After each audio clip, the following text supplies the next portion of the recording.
Hi there, Andile here, and this is part 2 of my conversation with Africlick founder Dayo Akinrinade. Now, Africlick is a new dating and networking app that aims to connect people of African and Caribbean heritage through their culture.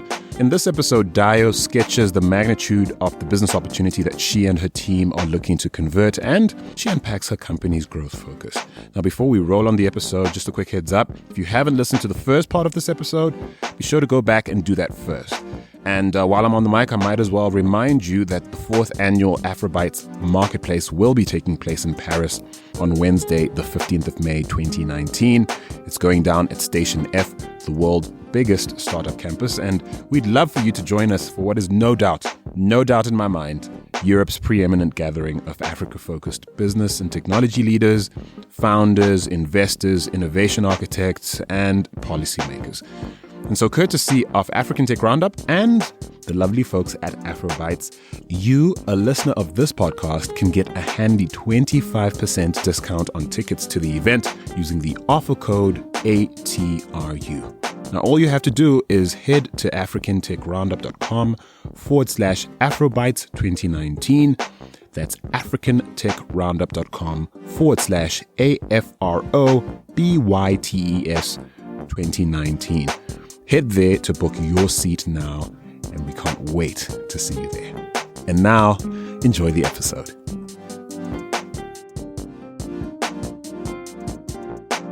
Right, so we totally got interrupted when we first started talking. It was so much excitement going on at what was Afrobytes' first tour stop on their international tour. London, of course, having the honor of being the very first tour stop of this particular tour. You were spirited away by some lovely ladies who had to prepare you for your pitch. Tell us how that went. Like, what were you pitching? Who was in the room? What was the vibe? So I was pitching, and I would call this like my early stage pitch for Africlick, which, just to be reminded, so that is the dating app I'm founding, and it's specifically targeting global Africans. And our aim is to connect Africans through their culture for dating, although we also have a networking mode built into the app. So I would say overall, I mean, there were 3 pitches. My pitch went very well. I finished it in the time that was needed. I communicated all of the main points I wanted to. I largely follow the guy, there's that entrepreneur called Guy Kawasaki, and he has a great blog post. It's the 10 slide format. Yeah. Is he still the Apple evangelist? I think he was at some point. He was like Apple's chief evangelist or something like that. Yeah, I think he still might be. I haven't really heard from him in a while. Yeah, me neither. But I do know he had a big hand in sort of the emergence of Canva, which, is a game changer in terms of like graphic design software that like normal people like me can use. Yep. But yeah, nonetheless, sorry, I digress. Welcome to my world. No, so I think he said it was with Apple. So the pitch went great, and I know a pitch has gone well. By scanning the room when it's happening, and I judge how well a pitch has gone by the questions that come from the audience afterwards. Right. And I find that if they're asking de-risking questions or clarification, drill down questions, maybe it hasn't gone well. But if the question's more like, I was asked, okay, what's your conversion rate at the moment? So, sort of where you might approach a group of customers and try and get them to sign up. And I told them, which is right, it's like 98% at the moment. So if we do a pop-up or we do an event. Dang, that's good. Yeah, we said, we target specific events where we know African men and women have come to kind of meet each other and socialize. And I said, if I do an event and I have the guest list in advance and I know there's 100 guests there, we will typically sign up about 98 people, like before we kind of leave the space at the moment, like organically at the moment, because we're not doing paid acquisition. So, I think it went well. There was great energy in the room. Well, listen, when we sort of got cut off the other day, you were still sort of explaining YSYS and how you guys got started and the sort of value proposition you're taking to the market as far as the ecosystem and its gaps and how you guys can solve for that. I want us to go back to that, and we will. So to our listeners who are like, more of that, don't you worry, it's happening. But since we're on the Africlick topic, you said something just now in passing that got me thinking. You say when you've pitched in the past, you know it hasn't gone well because you're getting certain kinds of questions. And you said if there's sort of risk mitigation type questions, or you said something else? Yeah, so and to clarify, actually, I haven't had those questions before, but I've seen those questions happen to other entrepreneurs before. You tell them, Dayo. I mean, I'm sure it's similar in London. In London, you can go to a tech event every evening if you want to. Yeah. You can go to two every evening. And if you don't want to buy your dinner, you can go and find the free pizza and eat and see demo nights, pitch nights. So there's so much opportunity just to float around the ecosystem. But yeah, to your point, I find like if you look at the Guy Kawasaki model, as we know, there's a number of things we need to cover off within the 5-minute pitch. Now, what's a favorite to do in London is they've now shortened it to a 3-minute pitch. Oh. Which, yes. And the new favorite, which I'm seeing now happen at Tech Awards, is a 1-minute pitch with no slides. Those are like the formats we're trending towards. So kind of getting tougher and tougher. And I think it's actually a byproduct of investors maybe getting a bit bored from their perspective because they're sitting back on a panel having to listen. So I just think they're trying to reduce the time they have to listen. So now I would say the 3-minute pitch is the most popular. And if it's quite a showy, glitzy event, it can be the 1 minute. So with your 3-minute pitch, you're never going to cover everything. So you almost have to sort of decide as the entrepreneur or the person telling the story, which I think a lot of people kind of don't. I see some people just try and rush everything into the 3 minutes. What I feel the best strategy is you have to decide what questions do I want to ask them when it comes to the Q&A. So say, for example, for Africlick, if it's 3 minutes, I wouldn't cover. Sorry, do you mean what questions do I want them to ask me in the Q&A? Yes. Okay. Because you can't cover everything in 5 minutes. Sorry, even in 3 minutes, you can't cover everything. So say, for example, and then you now choose that question. And of course, you choose that question.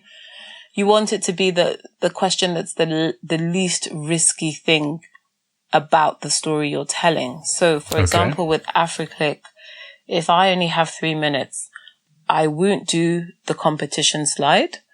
I will not do, because it's a dating app, I won't do the how it works slide. So to explain that Africlick is in the App Store, it is free to download. You set up a profile. We know specific data points about you to do with African culture. Our algorithm will suggest. So I know that if by the time my pitch finishes at the end, you don't quite know if there's any competition and maybe you're curious to know how the app works.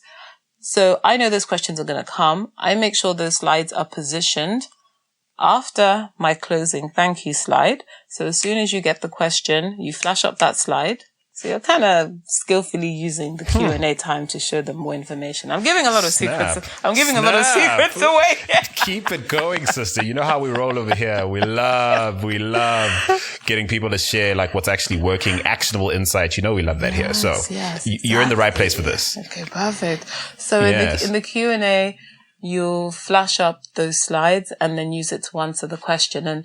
And I pretty much know, like, if I leave out those questions, people will ask afterwards, is there any competition in the market? Or I also may not cover the slide for me personally because Africlick it's early stage. We're currently doing the closed beta. So if it's 3 minutes, I won't cover our customer acquisition and our methods of how we're going to acquire because it's less important at this stage of the business. But I know if they ask afterwards, how will you get customers? Then there's something prepared.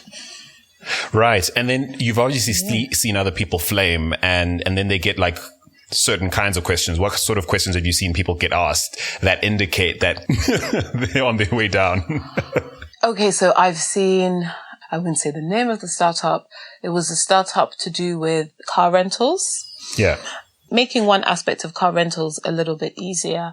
And I mean, he got floored with a question where the investor he was pitching to named a particular American startup that was also in the space that had recently, I suppose, gone bust, failed, and asked him, oh, what about so-and-so? What do you think happened there? And unfortunately, he didn't know the name of this startup. Oh, no. And right. the investor took that as, I suppose, you don't know your market. You don't know your competitive landscape. Yes, because they want to know you're obsessed. So I've seen that. I've also seen a 3-man pitch for this obsessed thing. They want to know you're obsessed. So basically, don't be a person. Just care about what you're building, and everything else can die. Like the sun doesn't even need to come up tomorrow. What is up with that? Like, what the heck? I mean, I don't know about, you're saying obsession to the exclusion of everything like else. Sunrise. You know what I mean? Like, what the flip? I think obsessed with the information and the data points. So, in fact, even in the Q&A for Africlick, right, I have a slide where I explain that within market research, there is no valuation for Africa's dating market. Okay. Because it's a new market and nobody has treated it that way. Whereas, which is huge for VCs because they're like, how big is this opportunity? And you're like, listen, buddy. Yeah, we actually like to get married in our culture. Like we're not just there to hook up. We have a bigger driver than perhaps I don't know other cultures. I don't know if you've ever noticed about us Africans. we like weddings. So I kind of, I have one slide where I will explain that globally it's almost a $3 billion market. Within America, it is about $2 billion. Within China, for example, I believe it's about 200 million. So in essence, I have one slide where I value Africa's online dating market at $240 million. And that sounds conservative to me. I do say that sometimes when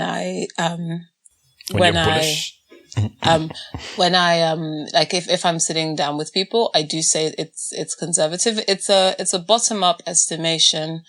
And then what I kind of do is I peg it. I look at India and I look at China and it lands somewhere in the middle. But I agree. It absolutely could be bigger. And I think the rate of growth is going to be higher. So whereas within America and Europe, it's growing at about 7%. But, I think we know within Africa, it's going to do some hypergrowth first. So around being obsessed with your numbers, during the Q&A, someone in the audience said to me that, well, it's very hard to find Africa data. So how did you come up with the 240 million? Now, in terms of being obsessed with my numbers, I had to throw out quite a few numbers out there and the different sort of like data points and how I intersected certain numbers. So that was where some obsession kind of helped. Your comfort with like talking the numbers, perhaps that's your consulting background coming to the fore, you tell me. But there's definitely a cultural aversion, I feel, on the continent around numbers. You as a listener to this show, you'll know how I sort of have to literally draw it out of people. Like, how well are you doing? Like, how do you come to like, what's your scoreboard? Like, what's the market saying? And everyone kind of points to the same excuses like, oh, we don't want to tip off our competition, or we don't want to, we don't want the market obsessing over the wrong sort of metrics while we're trying to grow. And I think I can appreciate that to some extent, but I also think that when it comes to the things we need to know, the actionable insight we need to be extracting and have readily available to founders and investors and others within our ecosystem, I think it's a bit of a disservice that we ourselves don't seem ready and willing to talk numbers. What's your sense of that within your context based in London, but also in terms of your interactions with African founders or diasporan founders everywhere else? I think I've definitely experienced a similar sentiment. And I think here we're talking about later stage startups, right? So the pre-seed or seed stage.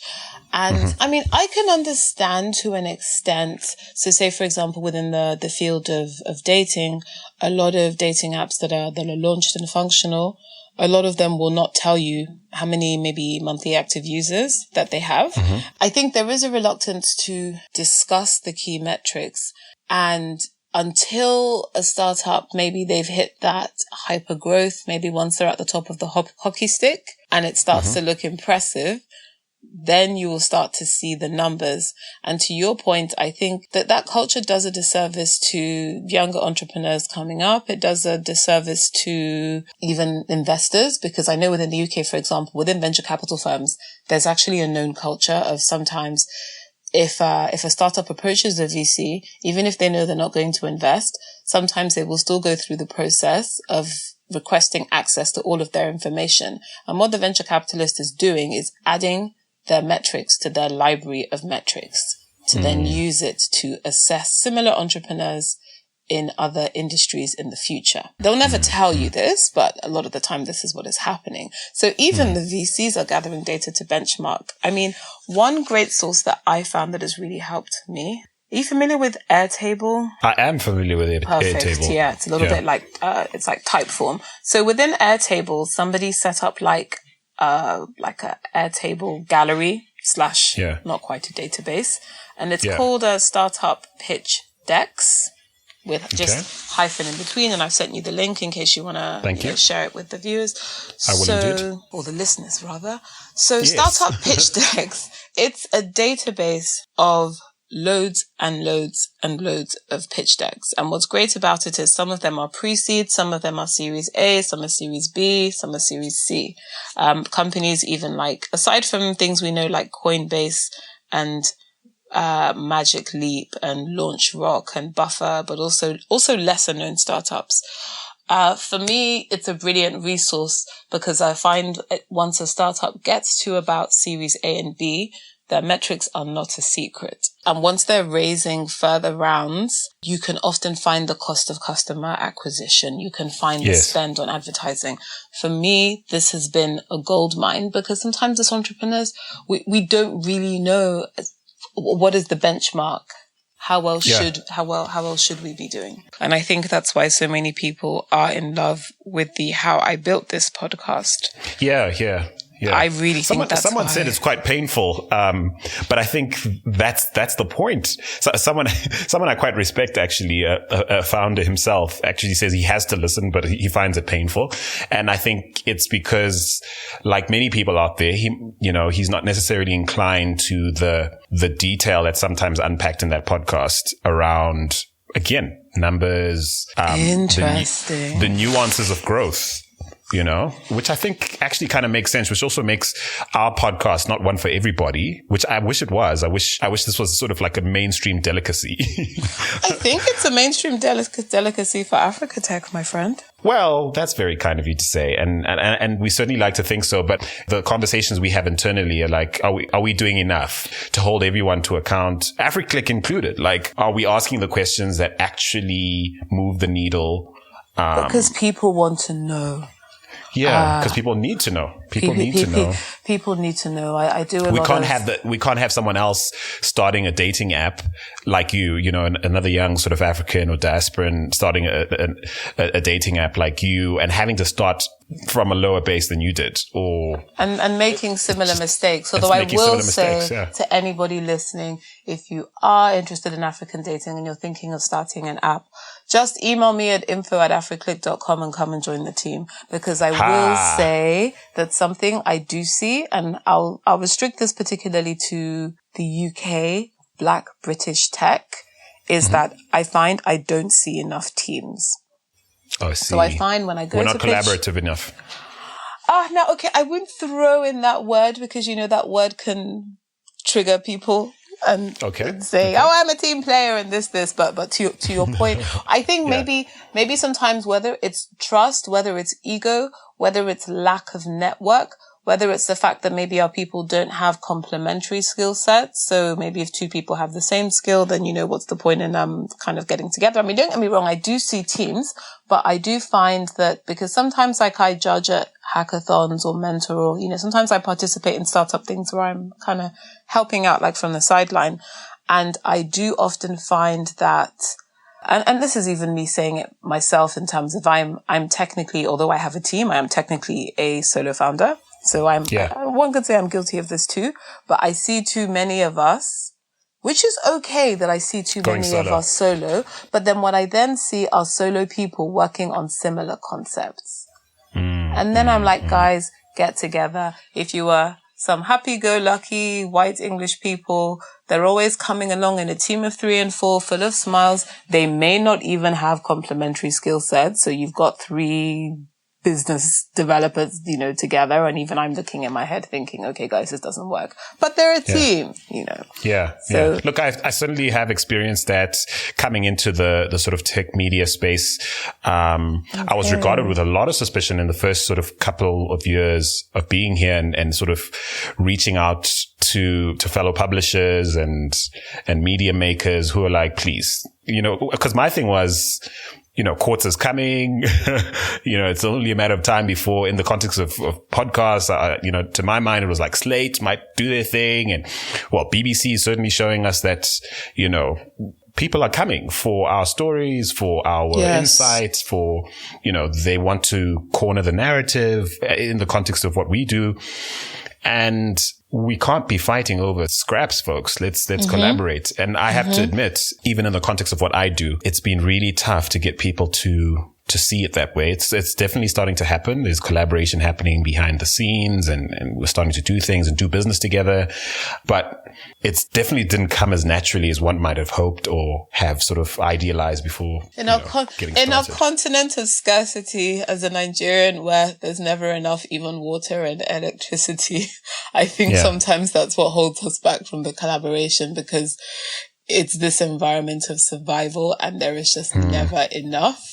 Yeah. With the irony being that, you mentioned all the places you cited China, you cited North America and all these other places. Like, they could all fit on our continent with some space left over still. So that's the irony, that we've got so much going and it makes no sense to be scrapping.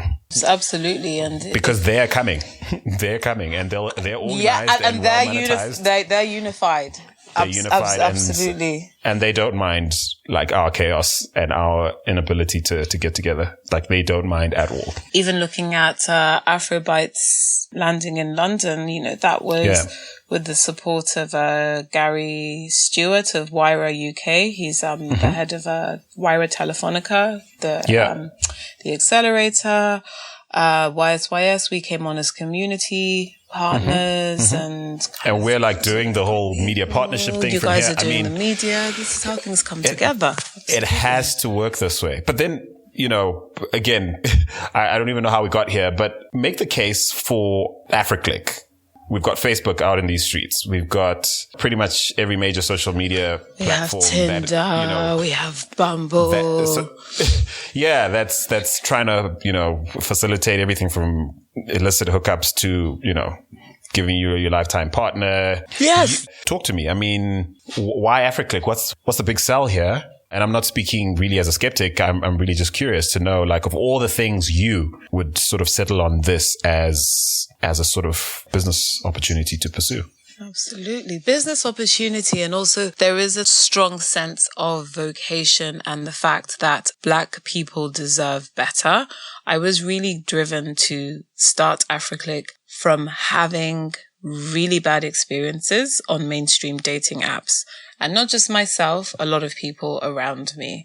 So say, for example, I could be with my also Nigerian friend and she'll be swiping on Tinder. I won't name his name. An Italian doctor who goes to Imperial College will come up on her profile on Tinder. I'll say he's white. I'll say swipe right on him because he likes Black women and he'll definitely say yes to you. So she'll swipe right on him. And then she'll match with him. So I'm saying, how is it working that within all the dating apps in London, us Black women are beginning to know exactly which men on the apps are going to say yes to us and say no to us. So you're saying the Italians like their chocolate, basically? No, I'm talking about a particular Italian doctor. But I mean, you do get a bit of. I get you. Sometimes you will swipe yes on the Italians, and they'll say, "Yeah, my ebony princess," or "I like chocolate," or "Do you have any friends?" or whatnot. So in essence, I was really driven to create Africlick to your point, because having terrible experiences on mainstream dating apps, either from what we call the sort of fetishization, where you may match with somebody of another race, but the conversation is driven entirely around your skin color. and you're being asked things like, I don't know, you're being called words like ebony and chocolate and princess, and you remind me of a Giselle and all this kind of romanticized stuff, which is a kind of off-putting. A Wimberway. Exactly. So just throwing some Lion King in the mix, you know. Exactly. So right. Yours. Exactly. So we were either dealing with that, or sometimes we would say, then you would have to swipe about 30 times before you would even see a black man. Mm-hmm.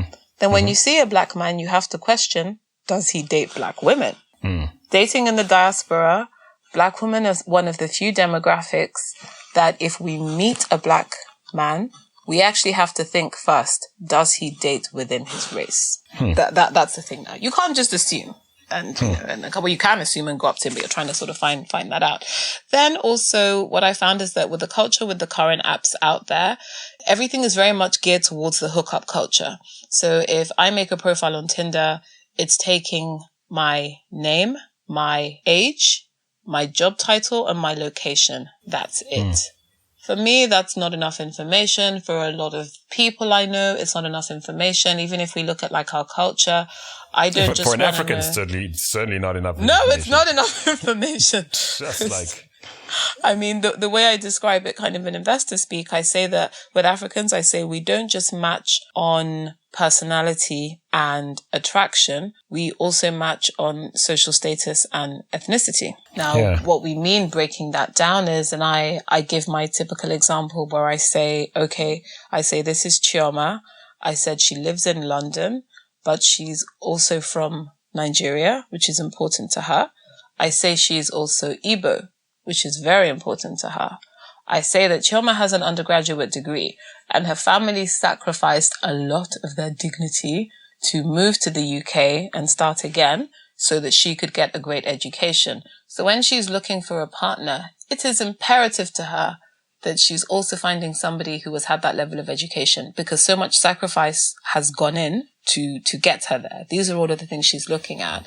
Dang.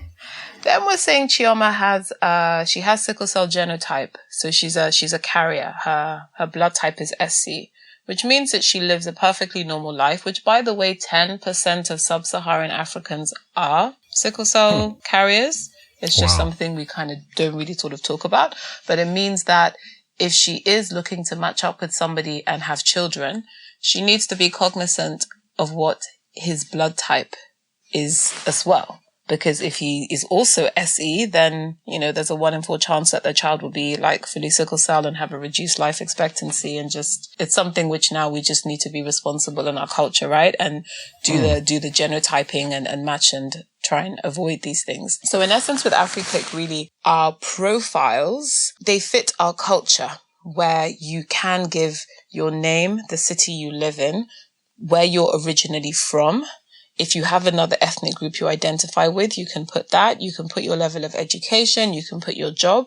Now, what we do with your sickle cell genotype is we do not show it on your profile. It's held in the back end, and our algorithm can take it into consideration. But because it's private information, we don't show it. Similarly, you can also tell Africlick what you're looking for.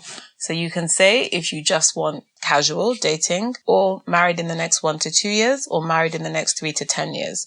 Again, we don't show that on your profile because we feel that's private. And sometimes some people don't know. You can check more than one. But that information stays in the back end, and we can use that to match you.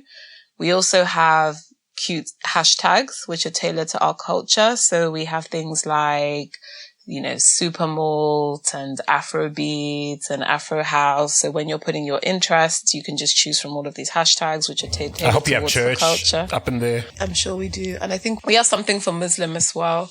Okay. And actually, even our list of religious choices is very, very extensive. It's Africa friendly, so it's going into Seventh-day Adventist. Which I am, by the way. See, there you go. We're ready for you. We're ready for you. How many? That is so random that you just throw out like a Christian denomination. I happen to be that. Okay, well, there you go, everybody. I know. So in essence, the profiles are tailored to our culture, which lets us be our true selves. So can I push back a little bit on this? If my question was, what makes you different? Like, what's your why, given all what seems to be like the myriad of options I have as a person looking for a dating app? And of course, I'm not looking for a dating app, but that's the other thing I found quite curious about yours as well, where it's like, it's not just for people looking to partner up with significant others. You're encouraging networking as well. And I'll want you to speak to that. But here's the pushback. The pushback is, this sounds really exclusive. Isn't this playing into this dangerous narrative where it's like there's a healthy for us bias, but then there's also an unhealthy for us bias that is exclusive and almost militant in its approach to, you know, some of the positive aspects of globalism and being citizens of the world and love knows no boundaries, etc. Like, what's your take on that? That's very interesting. I mean, love knows no boundaries, but I don't know. If I'm a Nigerian and I happen to fall in love with a white American, I don't think Trump is giving me a visa anytime soon. Yeah, there are many boundaries. many boundaries. I don't foresee that. But I mean, I would say with Africlick, actually, our strapline is connecting through culture. Okay. And that's at the forefront of everything we do in terms of our founding mission, and not just on the continent, but also the diaspora. So understanding that as a people, we are spread between Africa and oftentimes the UK, the USA, and these days more so, you know, as far as Malaysia, China or whatnot. So we're saying, okay, is this exclusive? So first of all, anybody can join Africlick, regardless of your color, regardless of your culture. What we do ask is that, as our mission is to connect global Africans through their culture, is that you are interested in the culture and you respect the culture. Then you are welcome to join. And that's just inclusion, and that is respect. In terms of if this is exclusive, I would say, well, Africa is the world's second largest continent. We are building something for the world's second largest continent. Yeah. That's pretty So, I mean, if that sounds broad-reaching. exclusive to you, then okay. And furthermore, and I do feel this is something oftentimes where I think we question ourselves within our culture. Let me give you an example. So, Shadi.com, market estimated at around $170 million. That's about what they're doing. Shadi.com does Indian matrimonial dating. If you speak to any Indian person or the founders or their investors, they don't think it's a problem that something has been created for English people globally. If you go and look at JDate, which does dating for Jewish people, JSwipe, if you go and speak to them, Jewish people have absolutely nothing wrong in saying, this is our culture, we're proud of it, we're going to create tools to enable us to connect. Muzmatch is a very, very successful Muslim dating app. The guy actually, he came through Y Combinator, and he sold them on the fact that, well, Muslims date to marry, and we need a platform that works within our religion. So but not just the religion, of course, like with the culture. So I really do strongly believe that where other ethnic groups have created things that work for them, why on earth shouldn't we? What a brilliant segue for, to sort of take us right back to talking about YSYS, your startup, your story, right? Okay. So your startup, your story. So yeah. So, I mean, and using what you've just said as a springboard, like make a case for why diversity, because I feel like there might be some intersectionality between what you've just said and say the reasons why SYS exists, and perhaps some similarities in some of the things that you might hear on the regular basis for, is this really necessary? Yeah.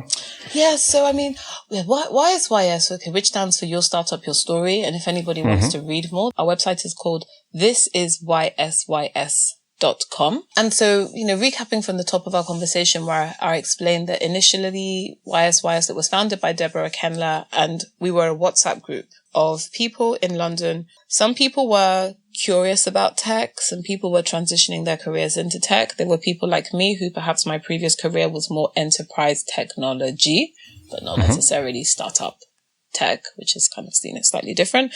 And so Deborah, in essence, was kind of navigating London's tech ecosystem, working in tech herself. And whenever she met people that she kind of vibed with, or that they had things kind of in common, she would add them to this WhatsApp group, which grew and grew and grew and grew. Eventually, when it gets to a certain number of people and people are pinging at 4 a.m. in the morning, and we realized that, hey, okay, we need to bring some structure to this group. And she orchestrated, I think very skillfully, she transitioned to Slack. That was actually a big risk at the time because, WhatsApp has its own kind of immediacy. Does that make sense? And how, whereas Slack, it's a little bit slower. It's a bit more considered, but it worked very well. So now we are a Slack community. So what we tell people is that we incubate on Slack. Now, in terms of where the diversity angle comes in. So initially with YSYS, it was never really about diversity. It just so happened that because the founder was diverse, that around 40% of our members identify with an intersection of diversity. So that can be LGBT, that could be disability, that can be trans, that can be ethnicity. So, actually, we are in a way majority, you could almost say maybe statistically we are majority white, but then that also reflects the ecosystem within which we're in. Gotcha. But at the same time, let's say in the UK, right now within technology, it's about 17% women and about 2 or 3% ethnic within technology in the UK. So we are a lot more diverse than a lot of technology organizations, but it hasn't been by design. So in terms of the sort of the activism and what binds us there and this push for. And I suppose there's the activism, but I also sense even in some of what you said earlier about, you're sort of coming to the party and going, there's a business here, or there are economic fundamentals we need to start to, to harness or to input here.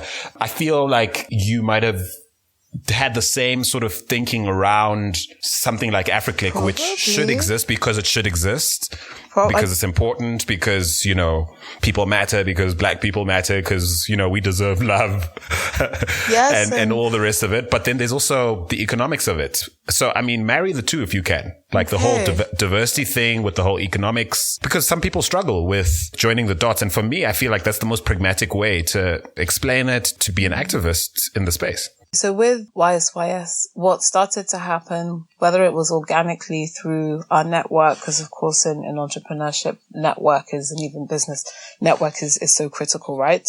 So what started to happen organically is organizations within London's tech ecosystem would reach out to us for collaborations or assistance. It could be a venture capital fund that maybe they would say, well, we have office hours every week, but we've noticed that we keep on seeing the same type of founder turn up for the office hours. So maybe your Mark Zuckerberg type individual from a looks perspective. And they will say, we would really like to get more variety in the... You mean white? Yes, and male.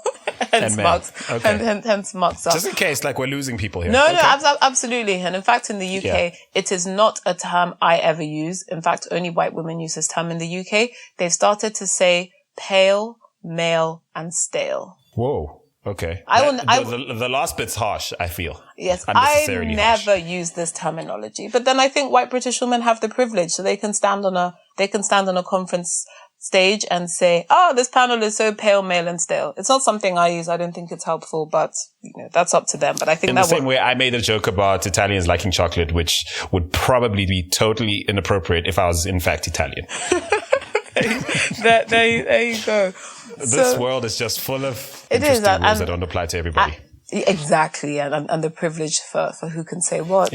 So in terms of, as we said, this the opportunity and around the commercialization and the diversity. Actually, what happened was, so organizations would begin to approach us, investors, conferences, accelerator programs, and they would be approaching. First of all, they had just kind of heard about YSYS. They'd heard about.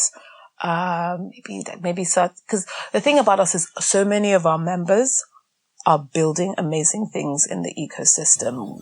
We have the founder of a platform called Amalia.com. They are, in essence, like an online magazine portal to amplify the voices of Muslim women. And I think particularly in a post 9/11 world, and I'm sure you see on the news between, let's say, the UK and France now, there is so much talk about what they are allowed to wear, and society is just having so many like opinions. And Amalia has now become like this kind of great platform, where they can carve their voice, but then also now where like big British companies are paying them to get like insights to know how to kind of market to them. We have the founder of an organization called Diversity VC, who are really about pushing to diversify who funds are investing in. We have so many amazing like members in with their own organizations who are doing some activist things. But anyway, so coming back to the topic of commercialization, companies would be approaching us and we would be getting involved to assist them in whatever their mission was. Oftentimes there would be this sort of variety angle or diversity angle, if that makes sense. So they're kind of saying, hey, we hear you guys have got a really smart pool of people. Some of you also happen to be diverse, kind of come and collaborate. So that was where I suppose with my kind of consulting brain and understanding what professional services looks like, kind of began to see that, hang on, this is actually a paid opportunity, or the work that's going to go into this is substantial. So maybe like a classic case would be Accelerator A will come to us and they will say, we run a pre-accelerator in London. We have a cohort starting in a few months. The government has incentivized us financially to get more women of color to join this accelerator. We've been trying for 2 months and we haven't been able to do it. Can you help us?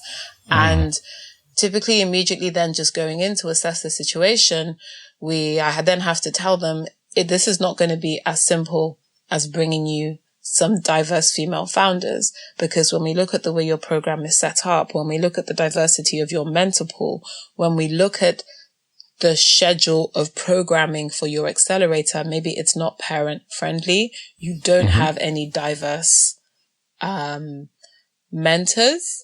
When we look at the education program that you've put together for your founders, maybe sometimes you're assuming people know things that they don't know. I don't know if that makes sense. It's something I see sometimes, the privilege of education. So if an accelerator is teaching their module that week to do with finance, I can very quickly access an accelerator. Show me your slides. If for your finance module, your slides have loads of big colorful pictures and you don't even have a reference somewhere for further reading, I'm like, you're assuming that the person who's taking this course has quite a high level of financial acumen, but you can't just hire somebody to come in very high level, throw big words around, and you think from that they're going to be able to do a full financial model, do a top-down estimation, a bottom-up estimation, do the projections. Does that make sense? Like, I think sometimes some Excel, some, not all, they can be a bit laissez-faire about these things. But so basically they need consulting. They need to basically ensure that they get the business results they're looking for in the effort and resources they're putting towards these programs. Yes, and particularly in the UK at the moment, because really now when we talk about diversity in tech in the UK, the big priority is women. A lot of the public bodies will very openly say, we know there is a diversity issue, but we have chosen to focus on women first. That's something that has been laid out. Unfortunately, and I remember you saying earlier that it's pretty much white women first, and then everyone else as and when. Yes, because these programs haven't been structured to take into account intersectionality. So, but then it's also a numbers thing, right? There's more white women than any other kind of woman in the UK, right? This is true. But then say, for example, if we look at the way the UK defines equality law, age is also a component. It's a protected characteristic. So yes, there are majority white women, but actually also the majority of them are probably also over age 30. And when we look at how age manifests itself with diversity in technology, there is a real issue with age. The addressable market in that space is probably far less white than the overall statistic for white women in Britain. Yes, and then I would also say, for example, if an organization or the government has a budget and they sit there and they decide we are going to focus this budget right now on gender, for example, by you choosing to ignore age, is that the best use of your money at the time? Would you rather not just design a program that can look at age and gender? Oh, and guess what? We also have in our protected characteristics, there's something called maternity. Also, if you're a carer, carer could mean a parent, it could mean you have a dependent. So say, for example, with your classic accelerator program, it's an intensive 3 months in a location, right? Yeah. And I mean, I'm not a parent personally, but of course, being able to have empathy and walk in the shoes of others, those schedules are not compatible with parents. Or maybe for the fathers, because there's, the childcare responsibility. The societal acceptability as well. There you go. Sort of fathers being away versus women. And then we wonder why.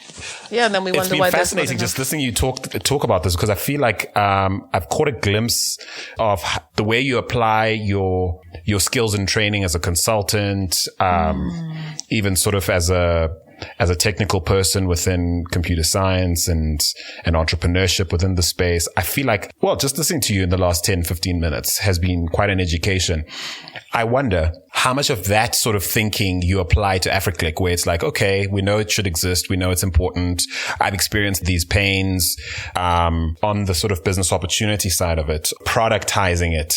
Where did you start with Africlick? Was the business opportunity side of that idea super obvious to you, or? I mean, I would say with Africlick, I would say I applied a slightly different mode of thinking, in that I did follow lean startup principles, more so with Africlick, because there were more unknowns and risk. And I think in starting Africlick, the biggest risk that I knew I was kind of carrying, or the biggest unknown, right, was that is online dating, is a dating app too much of a step change for our rather conservative culture? Especially because I feel like, unlike Americans who have a culture of courting or dating, I feel really in maybe I'm making this more specific because I can't speak for every corner of Africa. Let me zone down to West Africa, but I'm sure it's pretty similar.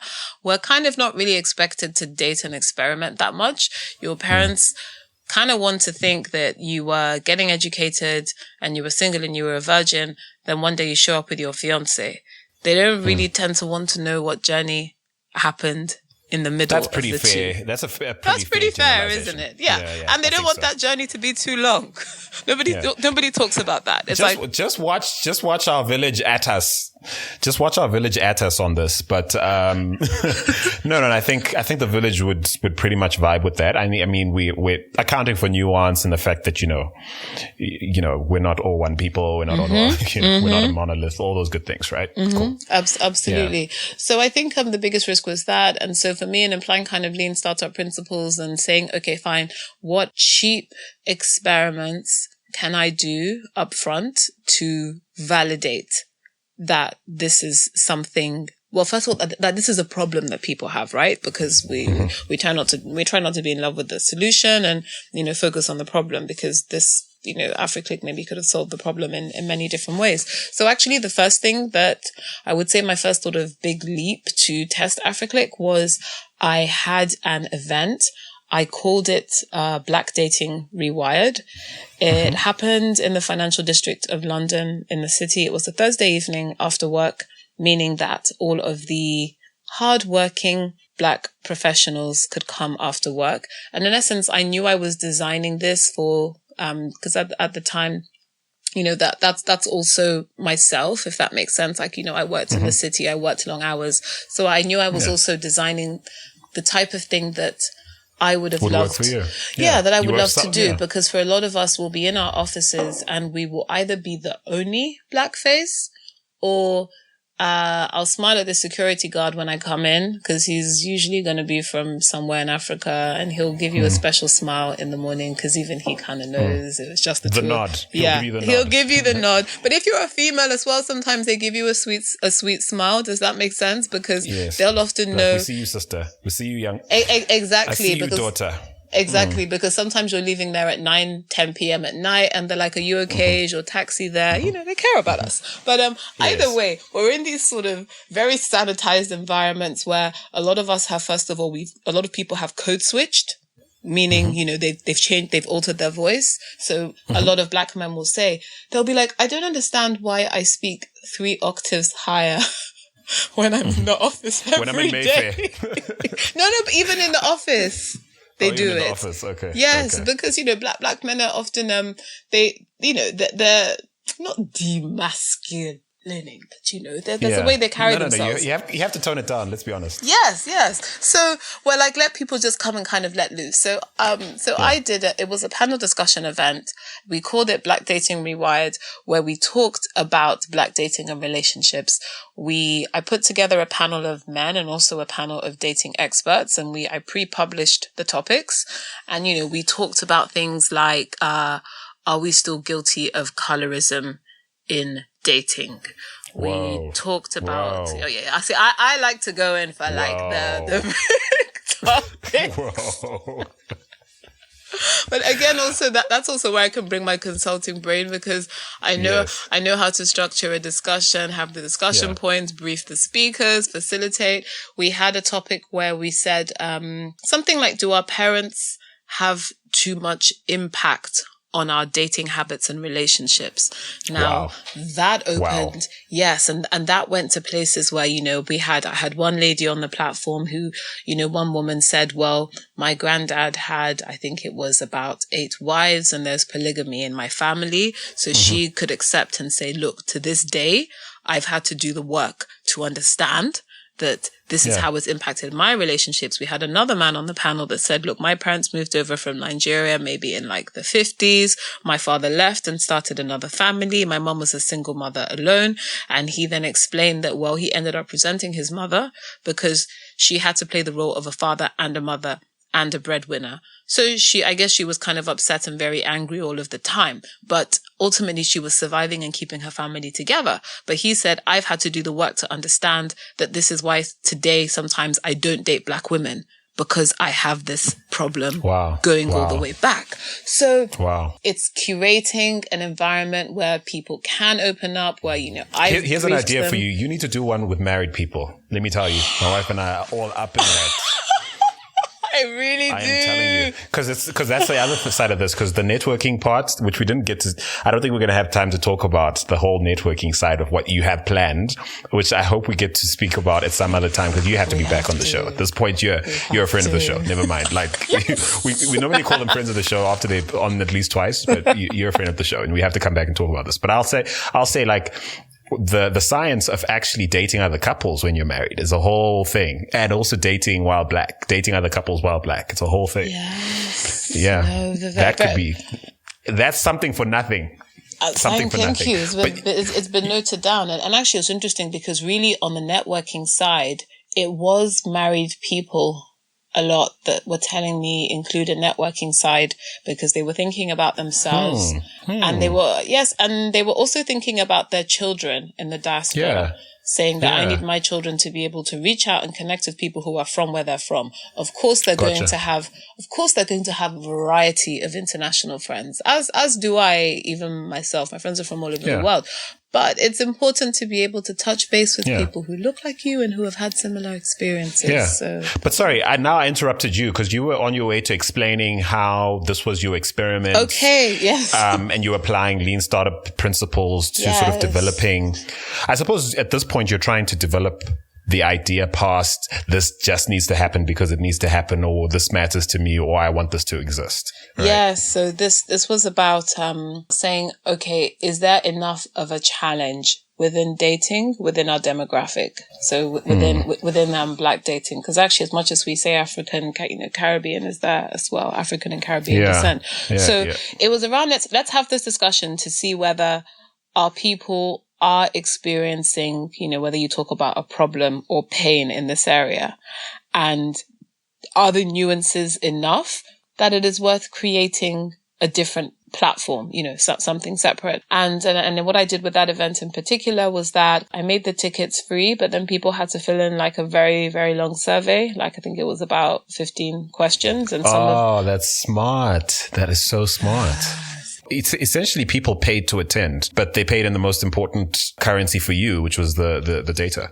Yes, the insights, and some of the questions were longer form. So all the demographics to identify who they are, but also questions around what they were looking for in a partner, how easy or difficult it was for them to find a partner, why they felt they were still single, what types of things would you like to have to help you. And there was definitely this overwhelming from both male and female, but there was this overwhelming feeling of pain. Actually, when I read through some of the survey responses, because I believe we had about, we went over capacity for the venue. In fact, the venue wouldn't work with me again because there were just so many people. And then when we had to start turning people away, the staff kind of weren't really equipped for that. And you know what it's like and you know what it's like sometimes in this country where we call it when you black out a venue. Yeah. It just gets uncomfortable. It's just like, listen, it was fine when there was 10 of you. like 20? Like what are we to do? Exactly. Like, we were 100. Is our venue designed for this?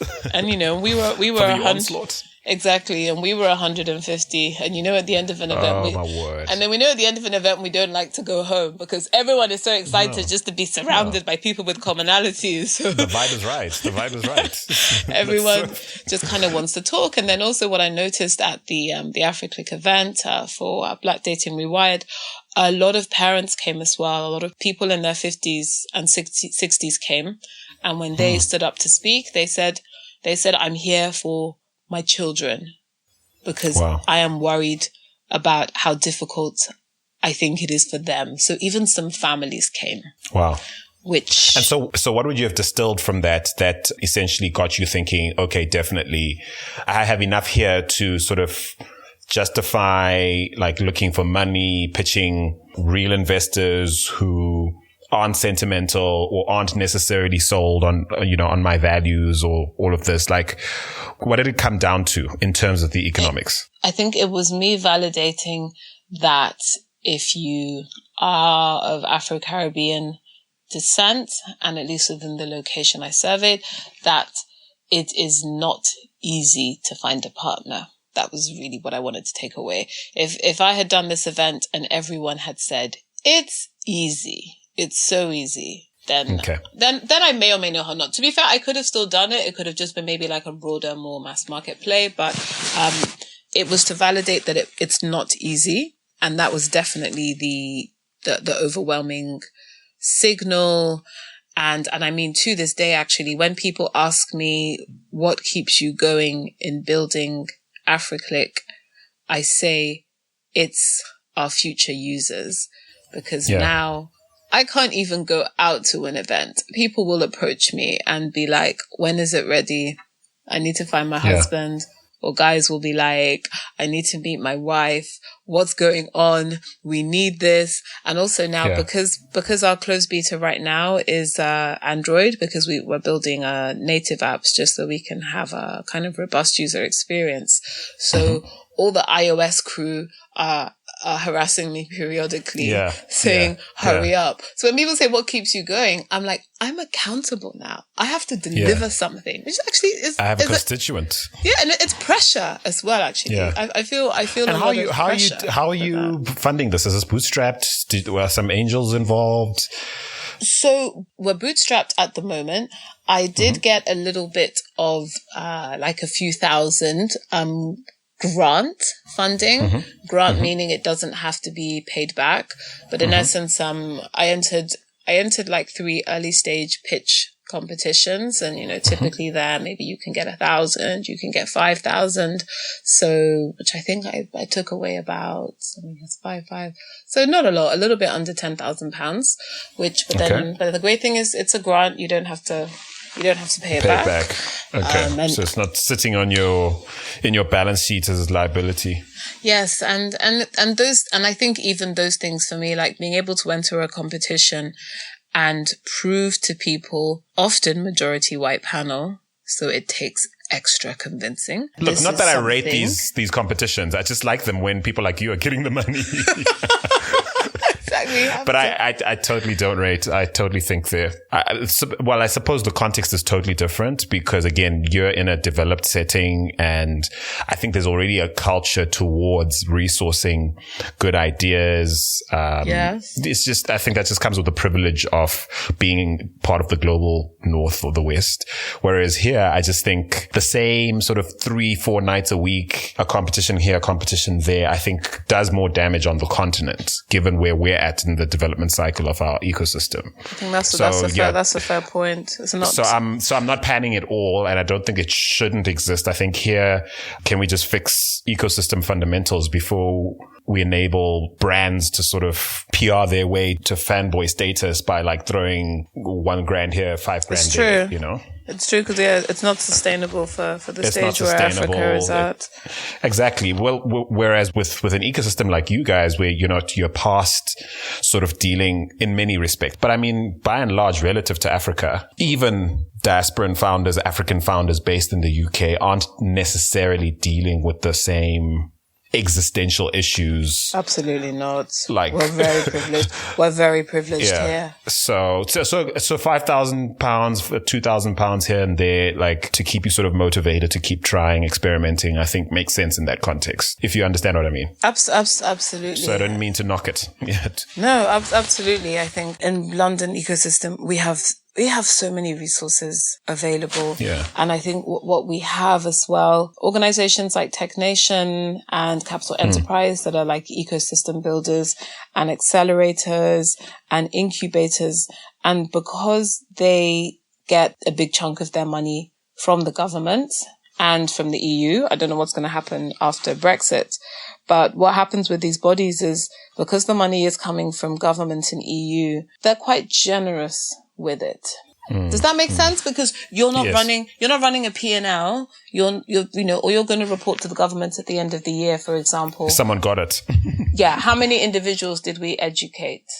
Yeah. That's the KPI you have to report back. So even oftentimes, say with like a typical tech accelerator in London, even if maybe you don't make it onto the accelerator program or into the incubator, if you smile and you show them your idea and they like you, they might just decide, do you know what? Come and hot desk with us 2 days a week. We won't charge you. You can, soak up our community.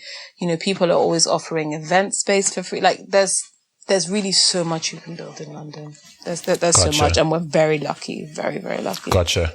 So with Africlick, I'm just interested to understand how you plan to monetize, one, and then whatever sort of numbers you can give us in like quick flurry to indicate, how many of us need to actually sign up for this to become viable from a user standpoint and then a paid user standpoint. Okay, perfect. So we're using a freemium subscription model as our monetization. So the basic app will be free to download, browse, match with people, and chat with people. And then in terms of the monetization, so why would people then upgrade to the freemium? I'll be very honest because, as we said, this is actually about kind of helping the listeners, and a lot of people are looking into subscription models. So I will actually say that I will discuss the strategy, but a lot of founders kind of in this marketplace space, because in a way this kind of is a marketplace, it's a network effect. Sometimes you might only really know how you're going to monetize once people start using it, and you monitor the different events, you monitor what people do, and then you now realize, okay, there's two ways to do it. You either take something away that the user enjoys doing and you make them pay to have it, or you offer them more. Those are really the two routes. Right now, the route we've built in is the offer them more. So the idea with Africlick is that who will upgrade to the freemium subscription? I think it's going to be a user who is about maybe 27 years old, for whom really meeting the right person and getting married is a priority. So with the way Africlick is built now, we've created very rich data profiles about the users. So let's just say, for an example, height. At least with our user base in the UK, most women will say they want the guy to be 6 foot or taller. It's one of our most requested things. So on Africlick, you can see you can see his height, but if you want to filter your search by height, then you need to upgrade to do that. Similarly, if you want to search outside of your immediate city, so maybe I've swiped and I've seen everyone within London, but actually the next town is Birmingham. Or maybe I know I'm going to Lagos for Christmas, but I want to start looking now, or I'm going to see family in Atlanta. Yeah, you can do that, but you need to upgrade to passport to another location. If you want to see red receipts on your messages, so, okay, did she actually see my messages? Am I being ignored? You can kind of upgrade for that. Super likes, so rather than waiting for somebody to like you back, if you just want to kind of really push something out, like I'm interested. So in essence, I call them power dating features or power search features. So if you're somebody, for example, I am Muslim and I'm going to raise my children as Muslim and I need to marry a Muslim person, which, you know, some people might say, oh, but that's, you know, exclusive, but then it's people's religion. That's what's important to them. Then that's a filter that people will need to pay for. So in essence, the way we've designed it, anyone can see all the information. But if you want to focus your search and get the power dating features, if you want us working harder for you, yes, you need to resource that. Yes, that's how we have it set up. And, you know, that's the strategy that we're going to test. And in a way, it's also, I mean, we're also following kind of what the industry does, but it's also, how could I put it? It's also to enable us to capture the market because this is an open market. So say, for example, some people would say, well, why don't you just make it paid from the beginning? And I say, well, because nobody is really doing African dating at the moment. So it's more important for me to come in and acquire everyone. And also there's an argument for, you know, you don't want to put yourself in a position where other platforms turn these ideas on, or goodness forbid, like create an internal Africlick within existing platforms. What are the odds of that, do you think? Because this idea first popped into my head around I would say as early as even 2015, but then, you know, I had a well-paying corporate job and my approach then was very corporate. So what did I do? I emailed like the big players like Match.com, IAC Media and eHarmony. And I was like, I need to speak to someone because there's this great market which you guys are missing. And they weren't interested. So I think first of all, initially, I tried going that way. But I'm glad that didn't work out. But in terms of the large existing players, so let's just say, take, for example, IAC Media. So what's in their portfolio now? Match.com, which they have 15 million paid subscribers globally, and they pay an average of $22 a month. And then now they also have Tinder within their portfolio, which I believe has now passed like the billion in terms of the number of, user marks. They've recently acquired a Latinx dating app, so that's letting them capture sort of South America. I think with the bigger players, they grow by acquisition. Yeah, so I suppose that's also a great selling point for VCs obsessed with, okay, so what's your exit strategy? Absolutely. You know, how do you make this worth my while, like tomorrow?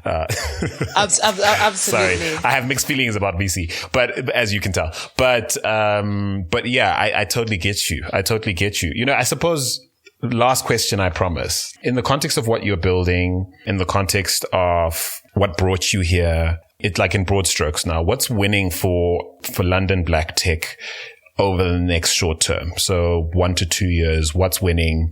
And then what's winning for you as a founder over the next sort of short term? I think for London Black Tech ecosystem, over the next 2 years, I think about two things. One, within the ecosystem play, is getting more of our people into positions of influence and power. So in essence, like diversifying the power systems within the ecosystem. So that's and I'll give you maybe one example. So have you heard of Backstage Capital? Yes, I followed the startup podcast series that featured Arlen. Is it Arlen Hamilton? That's right. Yeah. So yes, I became a huge fan just listening to that. I believe she feels it wasn't a perfect or it wasn't nearly as great as she would have hoped. It was very dramatic, right? At depicting her story, but I think it did far more good than harm in that regard. And so for that reason, yes. It's long story short, I do know Arlen, and she's the person I thought of when you said that. Are you hoping stories like hers become the norm in a place like London? Well, I mean, here's what's happened. So in terms of getting more of our people into those positions, so now that Backstage Capital, they're doing a London accelerator. Oh, really? Yes. So, I mean, I think now that they're doing 3 or 4 accelerators. So I think one in Philadelphia, one in London. I'm not sure what the other 2 cities are. So they've hired the London team who is going to run London. And that's, so Andy Davis, I want to get their names correct. Sure. Andy Ayim, and I believe Anissa Osman Britton. So it just so happens that the 3 managers of the London Accelerator all happen to be YSYS members. Oh my word. Validation. Validation just so happens. Validation. And okay. So more of that. More of that are people winning, because for us, that's sustainable, right? They happen to be, I don't know, there's a black male, a mixed race male, and one is, I think, Indian. Her parents are Indian and British and white. Diversification of influencers in power, which unfortunately maybe it shouldn't be needed, but it helps to normalize us for the rest of the industry. So we don't look risky. Like, hey, we can actually do this stuff. Because Backstage Capital, with their thesis of giving underestimated founders an equal chance, because we actually say all of this is about, with diversity, I say it's about equality. We just want the same chance. If I deliver a pitch and a white man delivers the same pitch, ask me the same questions that you would ask him. Don't demand of me what you demand of him, and vice versa. Yes, and I find with diversity, because it gets some people's backs up, but when you say it's about equality, that sometimes shuts some people up, because you're actually just asking for the same opportunity. So in terms of yourself then, in terms of what you're trying to achieve with Africlick, and what would the next 2 years going really, really well, going to plan look like? So we are going to start the raising process. I would love to do at least 500K. Okay. And what sort of runway does that buy you? 2 to 3 years. 2 to 3 years. Wow, you're running light. And this is pounds, yeah? This is pounds. I would like to do I'm saying at least 500K, I think, to make the process worthwhile. But at the same time, I think with some of because right now, as I said, I'm going to start the process in January, but of course, in the mini run up, throughout the journey, I call it when you have some pots on the back of your stove that the heat is turned very, very low, but it's bubbling, So I also feel that minimum 500, but I think if I can land the right industry investor that is into the communications and the social networking and the dating space, and they get it, then thinking big, it could be 1.5 million. Here's my call to action for that partner who's listening right now. Listen, give them the 500K and then resource them the rest via your platform. Yeah, absolutely. Which is an option we're looking at. Absolutely. Yeah. And then it's a plug-in, and it's a win-win, and you guys turn immediately too big to fail. But then you also, given the autonomy you need to make the sort of day-to-day operational changes and updates that you need to make, to make things work. Oh, it's like you're in my mind, and that's and then you're leveraging the best of breed in terms of infrastructure, the back end and infrastructure and all the stuff that typically trips up even successful social media companies, even kills them sometimes. Privacy. Yeah, that's what I hope, because everything I've seen so far, I've heard so far about this, my chest gets warm talking about it and thinking about it, and I really do wish you all the very best. Genuinely, I do. Thank you. We say for us and for our many users impatiently waiting for. All right, chill. Tell them to chill. Tell them. Man must chill. The problem is they want to chill. They're trying to tell their parents to chill, because with us, our whole family get invested in our love lives, don't they? Unfortunately, it's not just our decision. It's a community decision, isn't it? No, the ladies must hold tight, and the man must chill. Everyone must just chill. No, I mean, hopefully, none of us will be waiting too long, because even us married types are like, hey, we could have some fun here. So here's to hoping. Oh, and not that kind of fun, in case that's misconstrued. I mean, my wife and I together. The networking fun and the networking thing, the goals related networking, as I say, people, and we're setting it up goals related. So you could be looking for your next co-founder, your next investor, somebody to play football with or hang out. But I think it's actually quite telling about the dating industry, online dating industry, that I had to say that. I mean, it's quite well, it's dicey in these streets. So, hey, I don't want people misconstruing nothing. So, no, we do wish you the best. And thank you so much for being on the show. This is a milestone for me as well, and something that I always listen to. And I think also for me, learned so much about what was happening in maybe East Africa in particular. That's really kind. And I'm glad to be part of that, a part of your story. And so, Dayo Akinrinade, is that correct? Good pronunciation. Excellent. Dayo Akinrinade of Africlick, as well as Your Startup, Your Story. Did I get that in the right order? Yeah, Your Startup, Your Story. That's perfect. Your Startup, Your Story. Thank you so much for being on the African Tech Roundup. No, absolutely. And then last plug-in to say as well, and you can find us at africlick.com. And literally now, if people are interested, you can just visit the website and drop your email, and we'll do the rest. We'll invite you to the beta. Fantastic. You take it easy.